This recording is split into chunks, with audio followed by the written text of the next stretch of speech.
Los profetas en la Biblia y en el Corán. Bismillahirrahmanirrahim.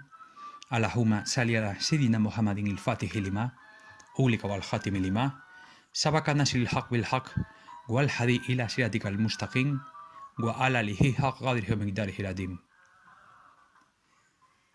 Para comenzar a hablar de la experiencia vital de estos hombres rendidos ante Allah, debemos centrarnos al principio en el mismo vocablo que los designa y agrupa.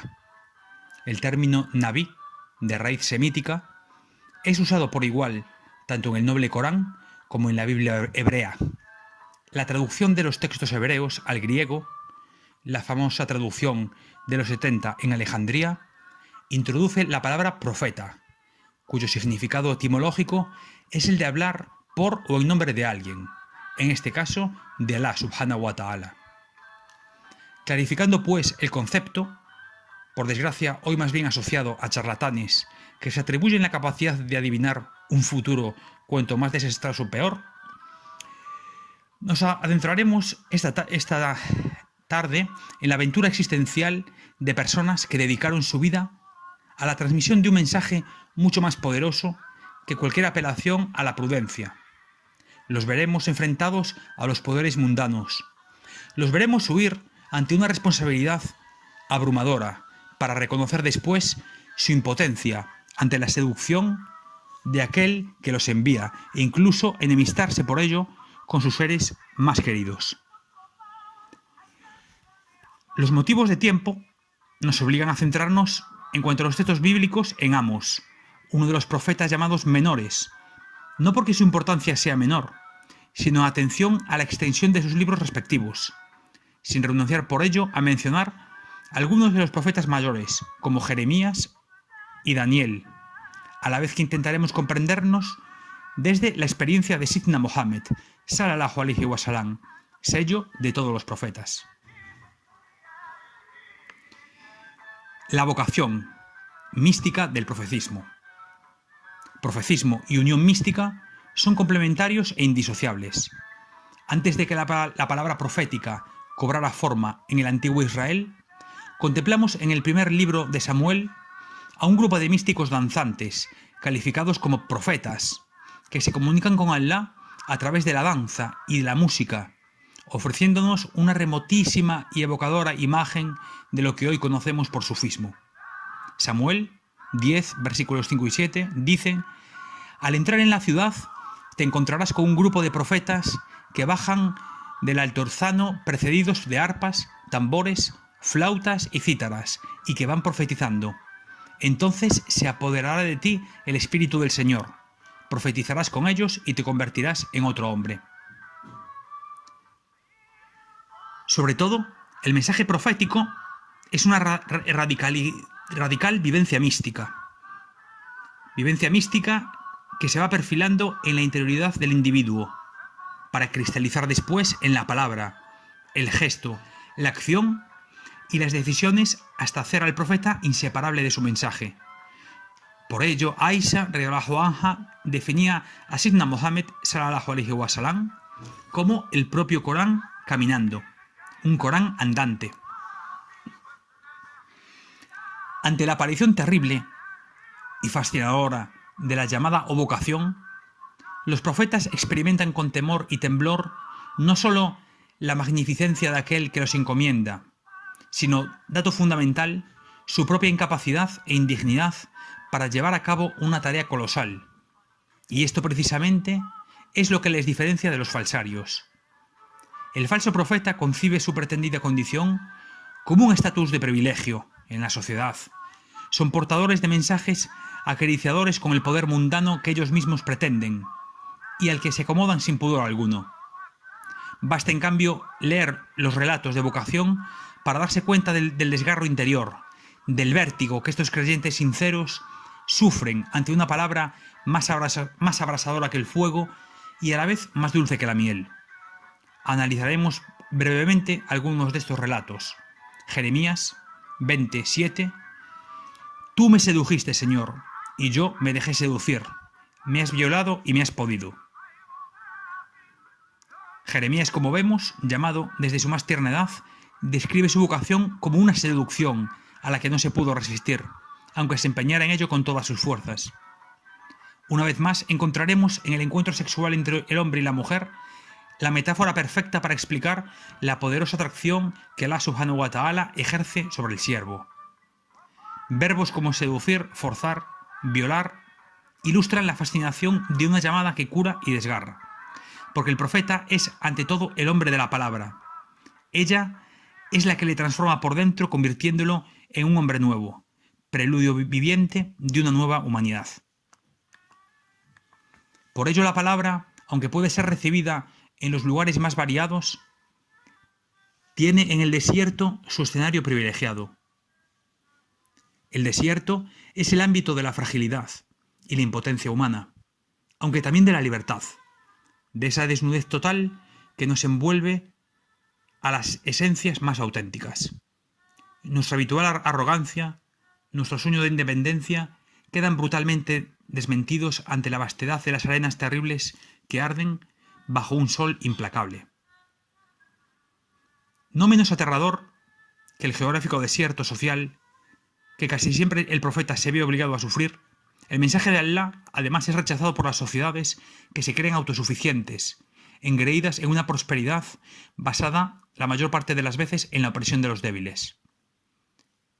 Por lo tanto, los mensajeros que con su verbo y con su vida los arrancan de estas seguridades ficticias son marginados, ridiculizados y, en el peor de los casos, perseguidos tanto por los poderes como por la masa alienada por ellos. Ambos desiertos son parada obligatoria para el profeta, en tanto que hombre libre sujeto solo a la soberanía de Allah. El desierto físico, como decíamos antes, es el lugar donde se manifiesta en toda su estremecedora realidad la precariedad humana. Pero al mismo tiempo, su fuerza evocadora es tan subyacente, su lenguaje silencioso, que pasa a ser un estado en el ánimo del eremita, que vive en sus más variados matices la visión descarnada de su propia realidad y la emoción de un encuentro que no le permitirá volver a ser como antes. La lista de profetas, que son llamados en esta patria de los libres, que es el desierto, es sugerente. Musa, o Moisés, que la paz sea con él, encuentra en él, en el desierto, la zarza ardiente por la que Allah le habla, haciendo de él un hombre de fuego que, como la zarza, arde y no se consume ante el despotismo y la arrogancia del faraón. Sidna Isa, Jesús, que la paz sea con él, alayhi salam, según los evangelios, se retira 40 días al desierto, y allí, como también suele ocurrir, es tentado por Shaitán, que intenta apartarlo de la senda de Allah, desplegando todo su arsenal de embriagadoras falacias. Sidna Mohammed, sallallahu alaihi wasallam, trata de encontrar en la profundidad de la cueva de Hira una respuesta a la degeneración de sus conciudadanos. Y allí, inesperadamente, acude a él la palabra de Allah, de una forma tan apabullante que le hará temer no solo por su vida, sino por su propia salud mental y espiritual, hasta el punto de saberse próximo a convertirse en un poseído o en un loco.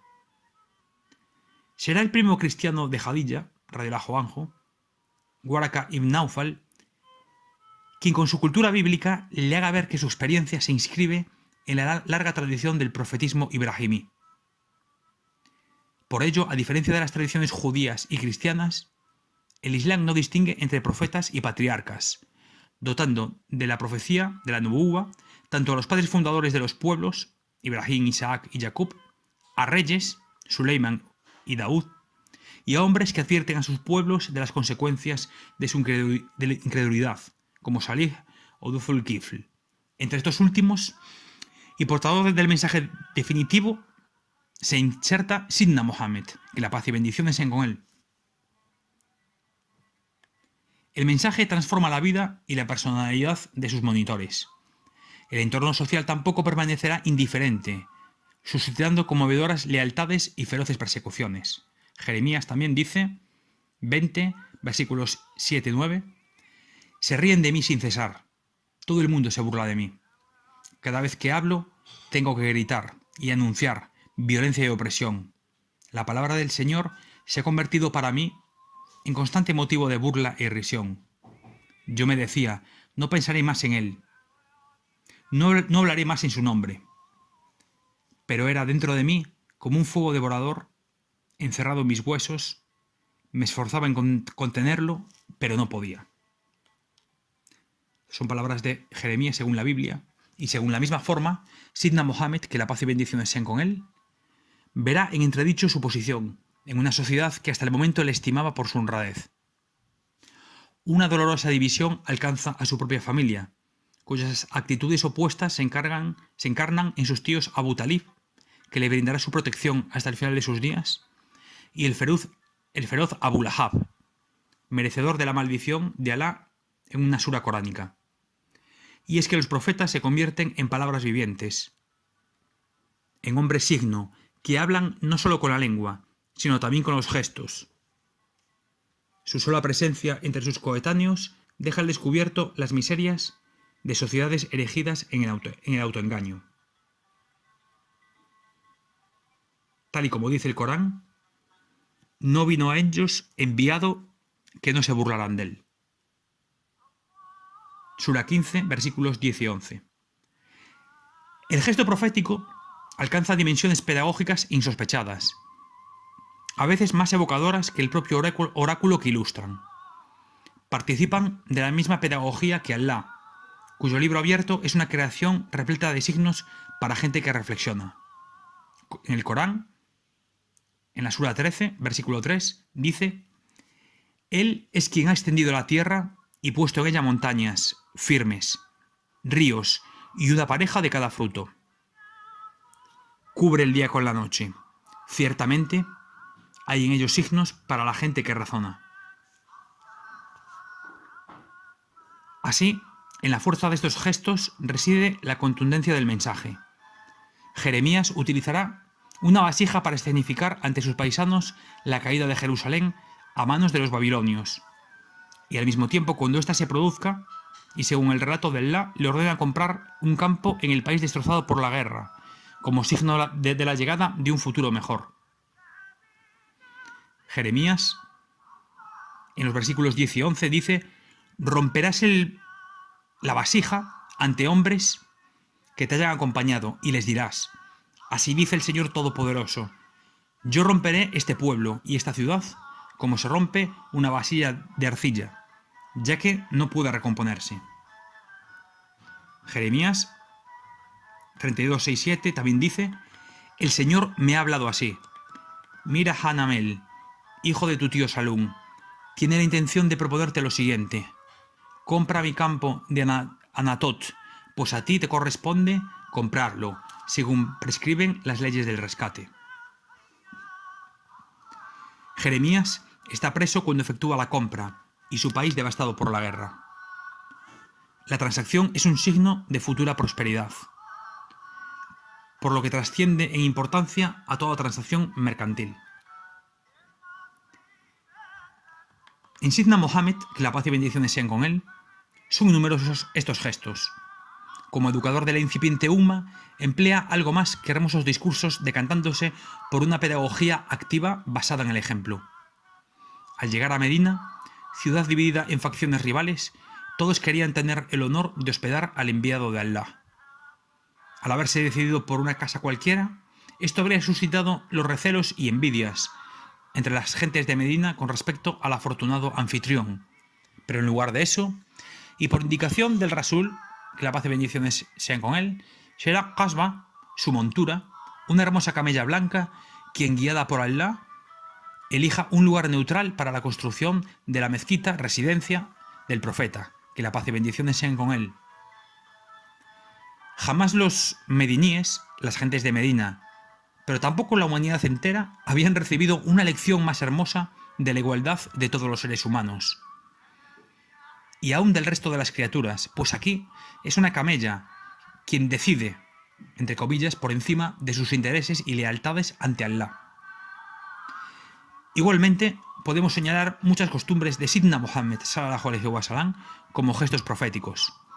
El dar nombre a sus animales y aún a sus prendas de vestir, Obedecen a una nueva forma de relacionarse con el mundo, una forma integradora y cósmica. Incluso los objetos inanimados deben ser tratados con cariño. Toda acción muhammadí está encaminada a ofrecer pasos certeros a una humanidad que debe volver al camino recto. Por ello la importancia de la transmisión de los ahadices en el Islam. No hay gesto del profeta, que la paz y bendiciones sean con él, que no ofrezca una explicación clara al mensaje revelado. Con respecto a los profetas y la justicia social, podemos decir que la transformación personal que sufren los anbiá, como hemos dicho más arriba, está destinada a transformar también la sociedad en la que viven. Es imposible desarrollar una unión mística, paladear el mensaje divino, desligándose de los problemas de la ciudad. Casi todos los anbiá desarrollan su actividad en ambientes urbanos, más proclives a la corrupción. Es esta preocupación por el destino de sus pueblos, inquietud emanada de Allah subhanahu wa ta'ala, la que les acarrea enemigos en las clases pudientes y en los gobernantes. Así, la revelación del Corán sacude los cimientos de la República Mercantil Mecana, su estructura social y una religión que en el mejor de los casos no era más que una segura fuente de ingresos para las clases pudientes y una máquina de opresión para los más débiles. Los profetas del antiguo Israel, por su parte, se vieron en la situación de tener que denunciar a la institución monárquica, adoptada por el deseo de imitación de las potencias extranjeras, algo muy similar a lo que sucede en el Islam bajo los abasíes, totalmente alejados ya de la igualdad de los primeros tiempos, a la nobleza corrupta y entregada a la opresión y a la molicie, y lo que es más peligroso, a una casta sacerdotal complaciente con el poder, suprema mantenedora de un culto vacío oficiado entre los oropeles del templo. No hay que ser muy sagaz para percatarse que el potencial subversivo de la palabra profética, que no deja títere con cabeza, desenmascarando instituciones y costumbres que se tienen por inmutables y sagradas, es lo que va a ocurrir. Veamos algunos ejemplos. En la Biblia se dice: «Ay de los que se sienten seguros en Sión y viven confiados en el monte de Samaria, que se creen los jefes de la nación más importante, y a quienes recurre el pueblo de Israel». Este fragmento pertenece al profeta Amós, que continúa echando en cara a los dirigentes su vanidad y autocomplacencia para después censurar sus costumbres. Amós dice también, versículos 4 y 7, «Duermen en camas de marfil, se apoltronan en sus divanes, comen los corderos del rebaño y los terneros del establo, canturrean al sol del arpa, inventando como David instrumentos musicales, beben el vino en elegantes copas y se ungen con delicados perfumes, sin dolerse por la ruina de José». Amós tuvo que desarrollar su actividad profética cuando el reino del norte, Israel, era asediado por el cruel imperio asirio. Lo que Alá reprueba de la aristocracia israelita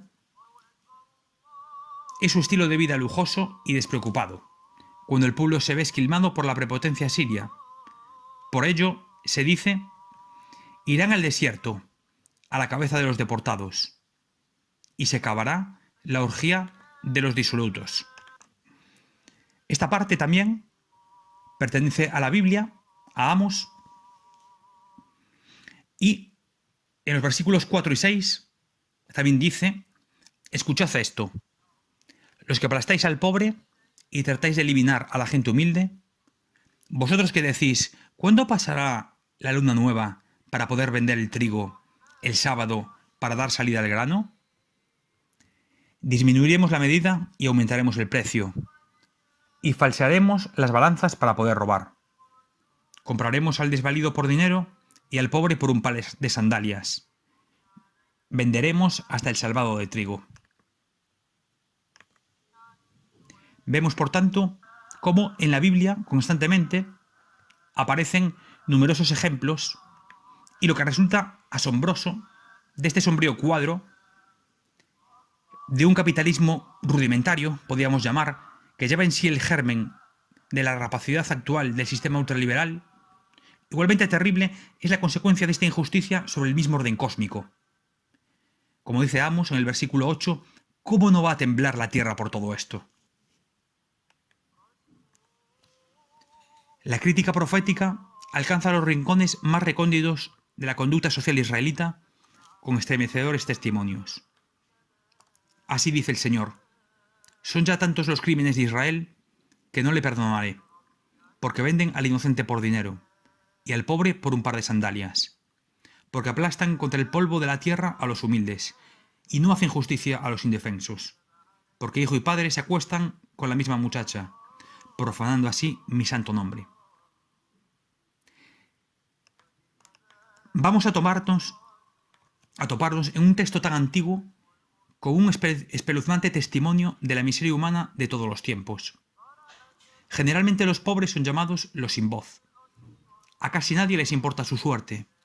Su desgracia la hemos integrado en el orden natural de las cosas y, sin embargo, el sufrimiento del pobre profanamos el nombre de Allah. El indefenso, ante la injusticia estructural, las víctimas de la depredación mercantilista, la muchacha prostituida por sus amos, son tan valiosos ante Allah que su sufrimiento afecta a su propio nombre. Esto es, a su esencia misma, lo que es la rahma. El profeta Miqueas denuncia la explotación del hombre por el hombre en unos terribles versos de escabroso tinte canibalesco. Escuchad, jefes de Jacob, dirigentes de Israel. ¿No os corresponde a vosotros conocer el derecho? Pero vosotros odiáis el bien y amáis el mal. Arrancáis la piel de encima y la carne de los huesos. Pues bien, estos que comen la carne de mi pueblo, que le arrancan la piel y le quebrantan los huesos, después de hacer los trozos, como carne en la olla, como vianda en la caldera, clamarán al Señor, pero Él no les responderá. Les ocultará su rostro en aquel tiempo por sus malas acciones. Versículos 1 y 4 de Miqueas. Al igual que la israelita del siglo 8 a.C., la sociedad de la Meca contemporánea a Rasul sallallahu alaihi wasallam era tremendamente orgullosa y engreída, amiga de la poesía y el vaniloquio, depredadora con los pobres, cruel con los esclavos y, como ya sabemos, celosa guardiana de un culto idolátrico que llenaba sus arcas. El Corán al-Karim censura continuamente sus costumbres y su religiosidad. De ahí la oposición enconada al profeta y a sus seguidores. Los oprimidos tendrán voz en el último día y darán testimonio contra sus opresores. La niña enterrada viva será preguntada acerca de la razón de su espantoso asesinato, y ella hablará en contra de sus verdugos. Como Corán 81, versículos 8 y 9. Hasta el animal maltratado podrá en esa jornada recibir justicia por su sufrimiento. El profetismo versus el imperialismo. Otro aspecto que nos gustaría destacar: la primera escena de la película Al-Risala resulta esclarecedora para comprender la actitud que el profeta, que la paz y bendiciones sean con él, y con él todos los profetas que le precedieron, tuvieron ante los imperios de este mundo. 3 embajadores musulmanes parten a las cortes de Bizancio, Persia y Egipto, que eran las mayores potencias de Oriente Medio.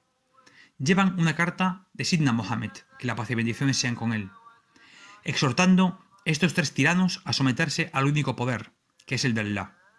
El emperador griego y el patriarca de Alejandría optan por escurrir el bulto, diplomáticamente, podríamos decir, mostrándose corteses ante los mensajeros. Pero el persa rompe la carta, lanza los pedazos a la cara del nuncio exigiendo que le traigan a ese Mohammed vivo o muerto.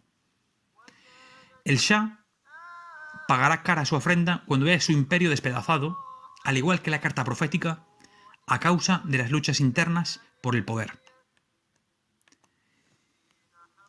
Podemos definir el imperialismo como el mayor desastre que ha afligido a la humanidad en toda su historia. Él ha sido la causa de las más grandes desgracias para los pueblos. El profetismo en sí es el azote de los imperios, porque recuerda constantemente que en la arrogancia imperial está el germen de su destrucción. El profeta Daniel, que la paz sea con él, en su Apocalipsis define a los imperios como monstruos, bestias, que surgen del mar. símbolo bíblico del mal, con la orden divina de devorar mucha carne. Cada bestia, 4 que representan los imperios babilónico, medo, persa y helenístico, una vez que han cometido sus crímenes, son devorados por la siguiente, en una cadena infernal que se prolongará hasta el final de la historia. Estas bestias poseen la capacidad de hablar, profiriendo insolencias, como dice Daniel en los versículos 1 y 8, y a veces son generadas por sus propias antecesoras, como el actual imperio estadounidense surgiendo del imperialismo inglés. La esencia de los imperios es la idolatría, como la del profetismo es la unión con Allah. De ahí que ambos sean absolutamente incompatibles, aunque ambos sean dos caras de la soberanía única de Allah. En la Biblia, el pueblo es abandonado a la rapacidad de los imperios, cuando han vuelto la espalda a su único Señor, aunque a pesar de ello, jamás serán olvidados por él.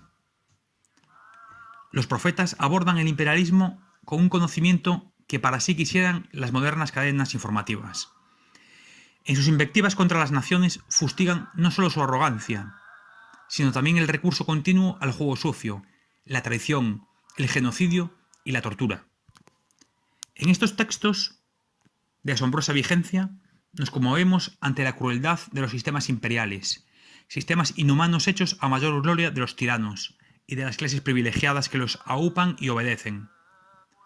El imperio se sostiene en la rapiña y en la desgracia de las naciones, cuyos cobardes dirigentes se alían con ellos, sacando partido del sufrimiento de la gente. Volvamos al profeta Amós para conocer el comportamiento cobarde y sanguinario de una de estas naciones aliadas, entre comillas, que pueden resultar aún más depredadoras que los imperios a los que sirven. Así dice el Señor, son ya tanto los crímenes de Amón que no lo perdonaré, porque abrió en canal a las embarazadas de Galat para ensanchar su territorio. Yo prenderé fuego a la muralla de Rabá y devorará sus palacios entre el griterío de un día de batalla, y en medio del huracán de un día de tormenta, su rey se irá al destierro, y sus príncipes con él, dice el Señor. Amón, versículos 13 y 15, otra parte de la Biblia. Como vemos, la lógica de la guerra, con la que se conduce el imperialismo, acaba volviéndose contra él. Son, en el fondo, tan débiles los fundamentos imperiales que, a pesar de su fastuosidad y aparente omnipotencia, cualquier pequeña piedra puede acabar con él. El profeta Daniel interpreta un misterioso sueño del rey Nabucodonosor en el que una gigantesca estatua, fastuosa y de terrible aspecto, cuya cabeza es de oro, pecho de plata, vientre de bronce, piernas de cobre y pies de barro, es abatida por una piedra desprendida del monte. Alá revela al tirano en sueños la falacia de su propia realidad. Los imperios resultan fastuosos y terribles para los pueblos que los contemplan aterrados. Sin embargo, es la mentira la que les hace tomar cuerpo. Bastan las pequeñas verdades para derribarla. Pequeñas verdades que acaban cubriendo toda la tierra. Daniel, versículos 31-35. A manera de conclusión, la comunidad de profetas bíblicos es la comunidad islámica, como dice el Corán en los versículos 81-94 de la Sura 6.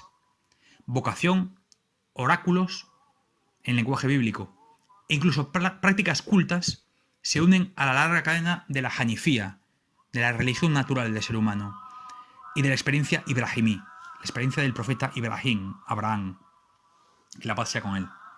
Sin embargo, en la actualidad observamos que los enfrentamientos interreligiosos oscurecen esta experiencia común a todas las gentes del libro. Como en tiempos proféticos, es el propio devenir histórico el que nos proporciona las claves de interpretación. Últimamente asistimos al resurgir de una arcana islamofobia que toma cuerpo en expresiones ignorantes y groseras concebidas como provocación. Se busca continuamente constatar una presunta naturaleza violenta del Islam, invocando la ira de los musulmanes. Incluso el Papa de Roma, generalmente comedido, desempolva a viejos emperadores matamoros hasta ahora encerrados en los armarios de las sacristías vaticanas. En Dinamarca, pretendido bastión de la tolerancia, se reúne de manera obsesiva el tema de las caricaturas contra el profeta. Paz y bendiciones sean con él. Cuanto más zafias y obscenas, mejor. Para luego salir a la calle con ridículas velas, invocando a la libertad de expresión. Estos hechos no hacen más que demostrar que el Islam es el único sistema de vida que conserva íntegro el legado profético. Dado que el judaísmo se extravió en sus numerosísimas disposiciones legales, en tanto que el cristianismo pactó desde bien pronto con el poder imperial romano bajo mandato de Constantino para perderse después en estériles y agresivas guerras de religión, reformas malogradas y obstinados encierros sobre sí mismo. Es de notar, desde luego, que la superchería vaticana hace tiempo que se alejó de la palabra profética, para ensimismarse en los restos del poder que aún le quedan, y acallando en su interior a las voces honradas que reclaman mayor fidelidad a las escrituras. Una de las últimas bravuconadas papales, los tejemanejes de la prensa escandinava, los ridículos chillones de la libertad de expresión, actúan al más puro estilo kufar, y ello no debe ni sorprendernos, ni asustarnos. Antes bien, debe ser motivo de orgullo para nosotros el ser signo de contradicción para estas sociedades materialistas e idólatras, cuya esculticia lleva al extremo de asustarse ante una chiquilla que lleva un hijab. Los musulmanes debemos asumir orgullosos nuestra condición de comunidad profética, fiel antes al mensaje revelado que a las estupideces democratizadoras de la actual bestia imperial y sus adláteres. Todo lo anteriormente expuesto queda corroborado en la actualidad.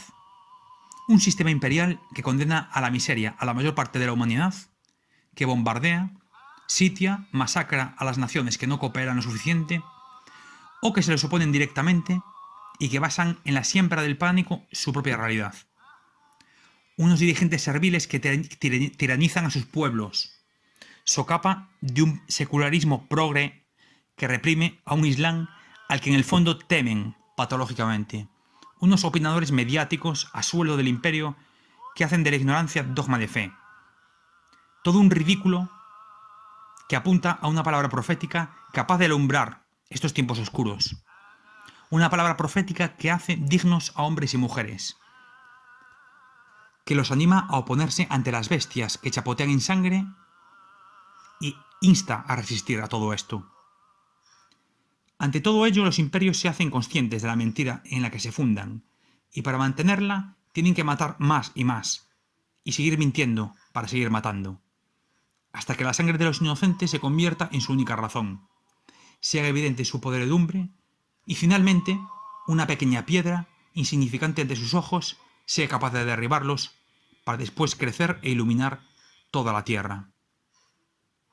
Pero Allah es el que más sabe. Alhamdulillah, alhamdulillah, alhamdulillah.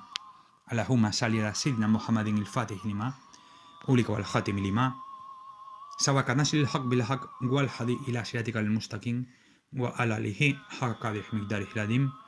Subhana rabbika rabbil izzati amma yasifun wa salamun alal mursalin walhamdulillahi rabbil alamin. Amin.